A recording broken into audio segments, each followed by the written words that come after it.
Hello students, good morning everybody.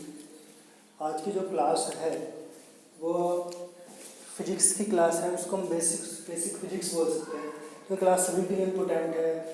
8 class 7 class 9 class 10 class 11 class सभी के लिए important class है। एक बेसिक फिजिक्स के बारे में हम बात करेंगे। इस चैप्टर का थोड़ा सा इंट्रोडक्शन पढ़ेंगे। तो ये फर्स्ट चैप्टर है 10th क्लास के लिए और 9th के लिए भी। तो ये लाइट के बारे में पढ़ेंगे। लाइट क्या है? लाइट को हिंदी में क्या बोला गया है?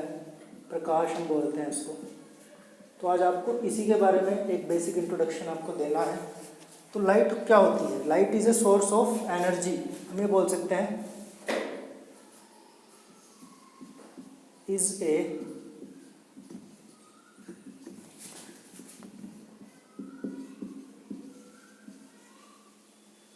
Source of energy. लाइट क्या है? प्रकाश का एक स्रोत है।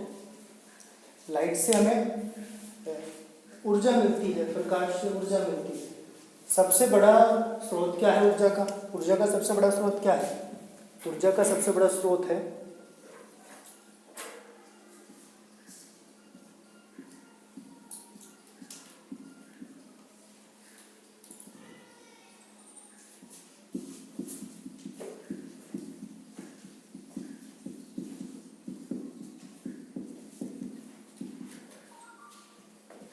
ऊर्जा का सबसे बड़ा स्रोत क्या है? सूर्य है, सन है।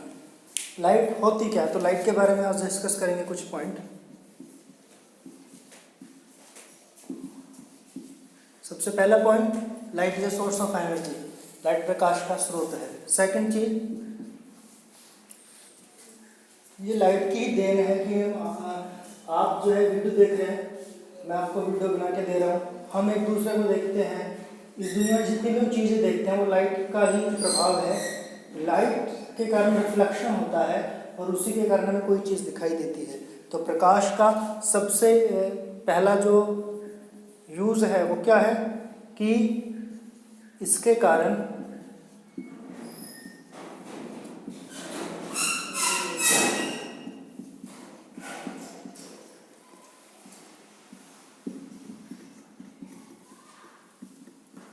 हम कोई वस्तु देख सकते हैं। इसी के कारण हम कोई वस्तु देखते हैं। देखने का कारण क्या है? इसका रीज़न क्या है? इसका रीज़न क्या है कि हम किसी प्रकाश के कारण एक वस्तु को देखते हैं? इसका रीज़न है रिफ्लेक्शन ऑफ लाइट। रिफ्लेक्शन क्या होता है इसको आगे डिस्कस करेंगे हम। रिफ्लेक्शन को बोलते हैं परावर्तन।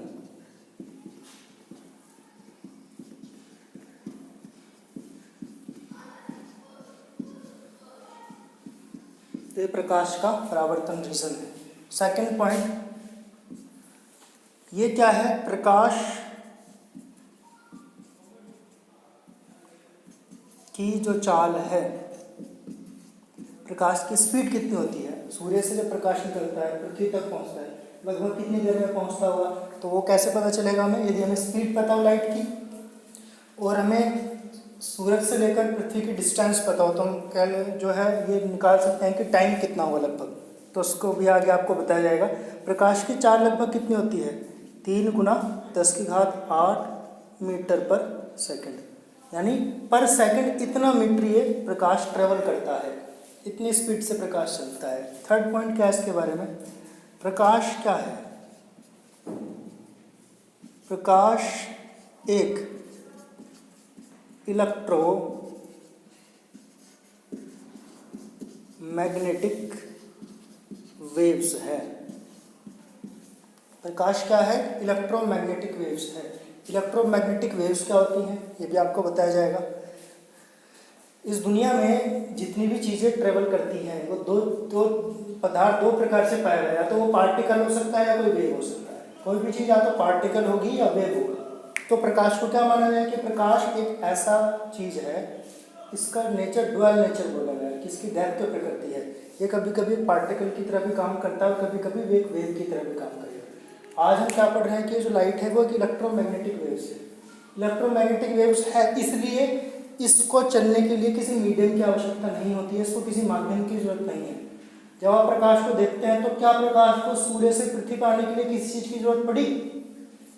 क्या वो किसी के द्वारा यहाँ तक पहुँचा है? नहीं, वो अपने आप यहाँ तक आया है। तो वेव्स को एक जगह से दूसरी जगह पहुँचाने के लिए दो प्रकार की वेव्स होती हैं।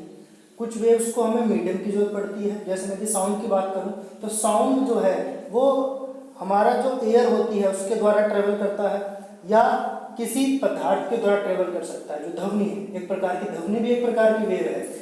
वेव को क्या बोलते हैं हम? तरंग बोलते हैं। तो इलेक्ट्रोमैग्नेटिक को क्या बोलते हैं? वैद्युत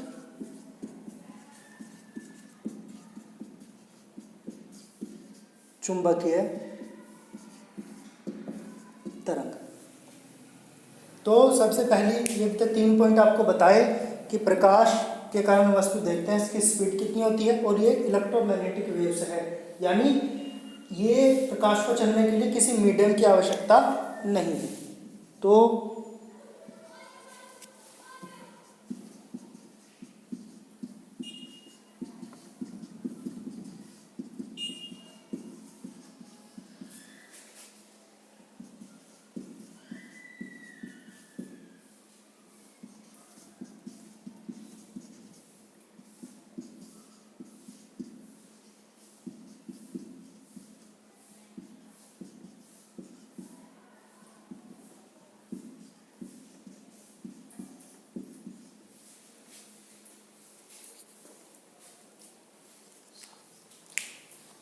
तो अभी तक 3 पॉइंट आपको बताए गए हैं। ये मोस्ट इम्पोर्टेंट पॉइंट है कि एक इलेक्ट्रोमैग्नेटिक वेव है और उसको चलने के लिए किसी मीडियम की आवश्यकता नहीं होती है।